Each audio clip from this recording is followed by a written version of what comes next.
When I tell you I stood up screaming, like I'm running in my house, like wall to wall, just running. Like I don't even know where I'm running to, where I'm running from. Like I'm just running, screaming, jumping up and down.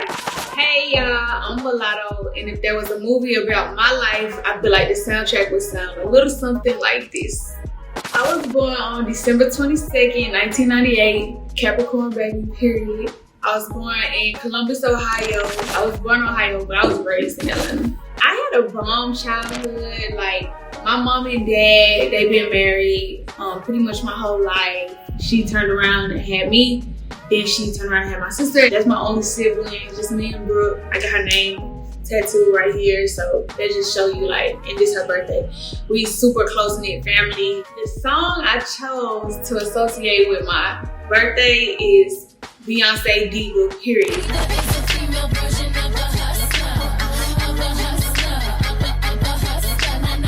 First of all, I was a huge Beyonce fan growing up. Like, I had all her albums. Diva specifically was my jam. Like, it make you feel powerful as a woman. It's like, I'm a diva. It's so unapologetically me. It empowers every female. It make you feel like queen, like a diva, a true diva. Beyonce knew what she was doing when she dropped that, period. So boom.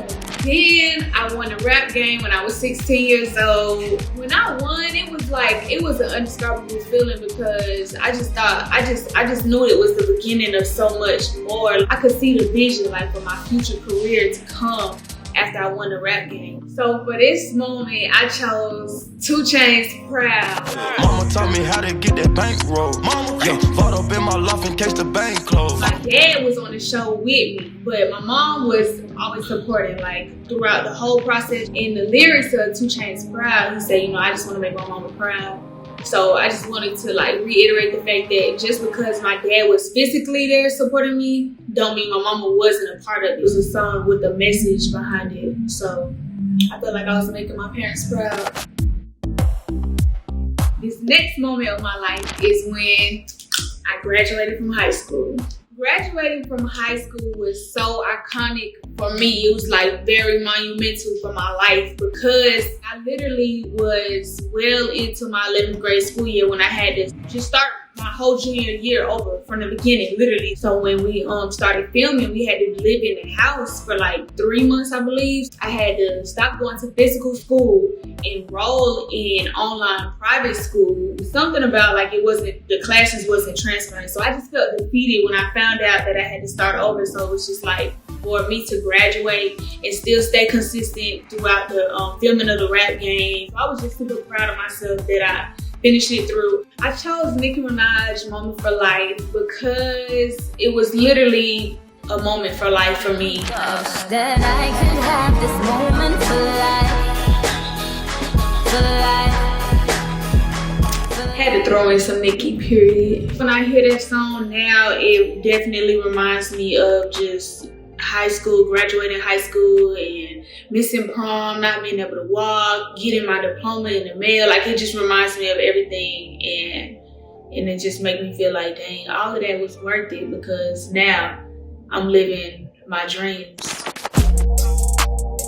21 was such a big moment for me because it was just like, at 21, I had just accomplished so much in my life. So it wasn't like the average 21-year-old's birthday. I celebrated in Mexico, had, you know, all my friends, my manager, my assistant, my DJ with me. Like, I had so much going on around my 21st birthday. I was taking meetings with major labels. I was about to drop a huge project that ended up charting on iTunes and getting millions of views on YouTube. It was weird because it's like, I'm turning 21, so in America's eyes, in our system eyes, I became an adult, but I already felt like an adult because, like, since the age of 16, I was financially free, doing literally everything on my own. The song I associated with this moment is Megan Thee Stallion, Hood Rat Shit. Ay, yeah, hood rat shit, with my hood rat friends. Ay, yeah, hood rat shit, yeah, hood rat shit. Ay, doing. I just want to do hood rat shit with my hood rat friends, period. 21st birthday was just about being ignorant as hell and just living life with, like, as if it ain't no tomorrow. I did everything that there was to do in Mexico, literally. Like, child, I remember that forever. So this moment right here is when I signed my first major deal with RCA. I had sat down with pretty much every major label. It got so repetitive and it was just so confusing to a point where I'm like, okay, everybody is willing to put up the money.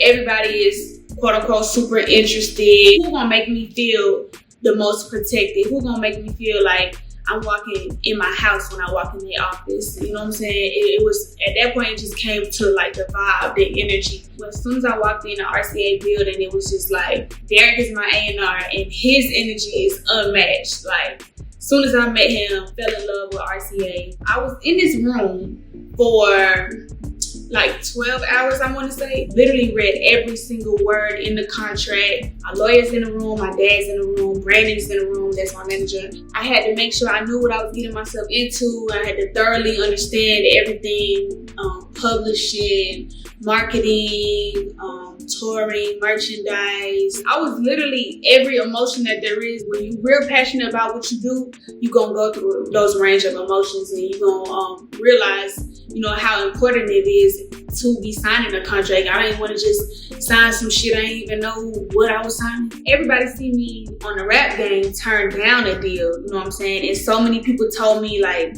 you shouldn't have did that, you burning bridges, you're not gonna be presented an opportunity like this again, and you being ungrateful. You know, so many people were naysayers and they just doubted me. I felt in my heart that it wasn't the right timing, and I trusted God and ignored everybody else that was telling me otherwise. And then boom, 5 years later, I choose RCA and I ended up signing my first major deal. So the song I chose for this moment is 21 Savage, Bank Account. 1, 2, 3, 4, 5, 6, 7, 8 M's in my bank account. Yeah, in my bank account. Yeah. What other song I'm gonna choose for a major record deal? I literally signed a multi-million-dollar deal at 21 years old. After everybody telling me that I made a mistake by turning down a deal 5 years prior. You know what I'm saying? So it's like, this song had to be a flex. Listen to the lyrics and you'll understand why I chose that song. Me and the producer of Muwop, we were cooking up in the studio in Atlanta, at the studio I record at all the time. He started doing the freaky girl, like dum dum dum dum dum dum dum. And I just turned to him. I like side him like, Shawty, we gotta do that. You sure you wanna do that? Like, we gonna do that, we gotta do that. You know what I'm saying? So I'm like explaining to him, Gucci my favorite rapper. Like, if I'm gonna do this, I gotta do the beat justice. Kim did it, Nicki did it. Like, I can't, you know, fuck this up. And like, they seeing like I'm literally knowing these songs word for word. And they just seeing like, really, Gucci really is my favorite rapper. And he like, man, I know Gucci personally. Like, that's my dog, whatever. So I'm like, shoot, put that word in, tell him Mulatto want to work. The producer ended up texting me maybe like 3 weeks, maybe a month, and he just texted me an audio file.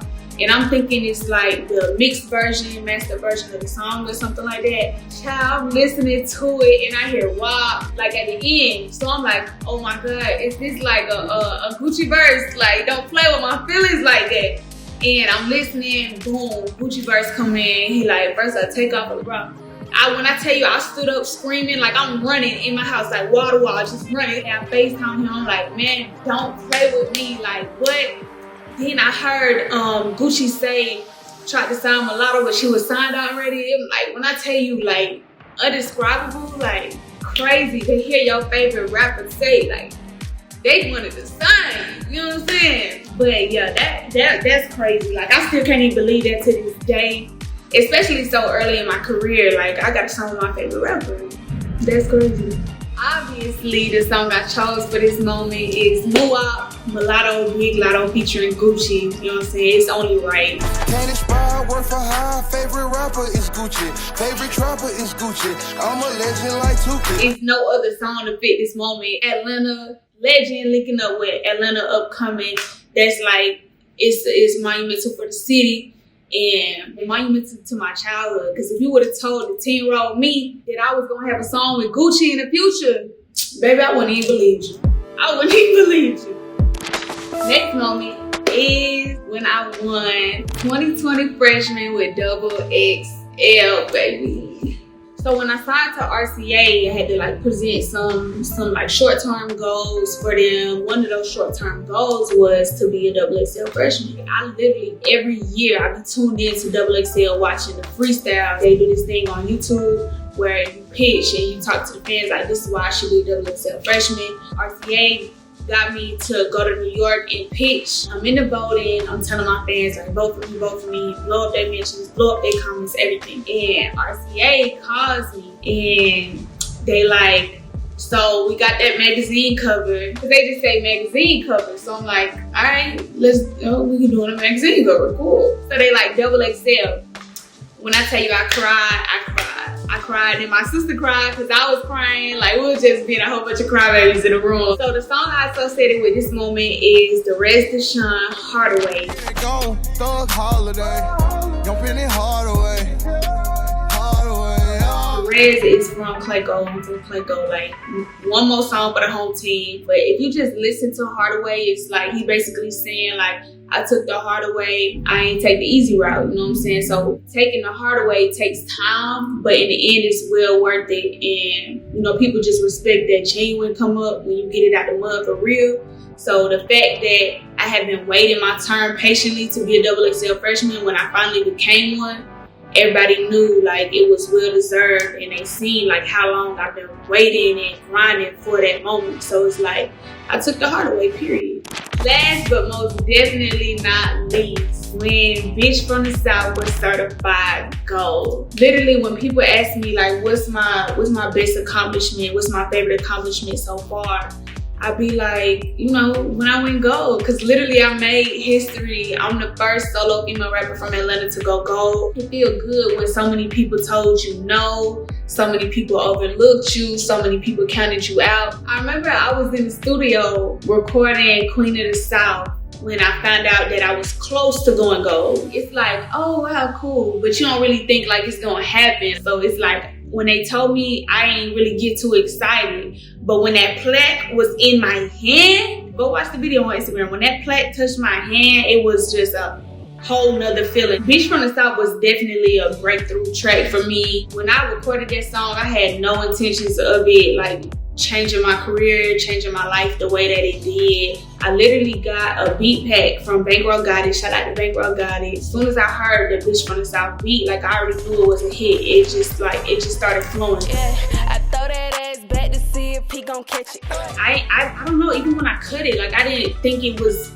of course I like all my music, but I didn't think it was gonna do what it did. Like literally my life changed. After the original was going crazy, my team was like, dang, so how do we, you know, prolong the life of this song? So we were like, let's do a remix. I run it up, they busy running their mouth. I'm a real ass, rich ass bitch from the South. You can't have no song called Bitch from the South and I have Trina on it, because Trina put on for Southern rap for the longest, you know what I'm saying? It's been other Southern female rappers, but Trina took that shit all the way. So we got the OG, I'm the upcoming, and then I wanted a current female killing it.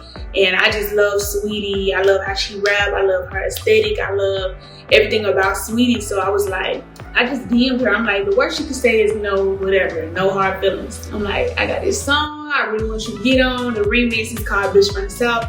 She like, girl, yeah, I want to do it. Da, da, da, da. Boom, that easy. I literally love them so much for making that process so easy for me. And especially as a new artist, it's like they fucked with me before I had like, you know, accomplishments under my belt. Look, when women come together, baby, we go gold. Period. If this is the movie of my life so far, child, we need a part 2. We gonna have to come up with a whole new genre or something that people ain't even heard about yet for part 2, part 3, because this is a hell of a movie and I'm only 21, baby. We just getting started. You feel me?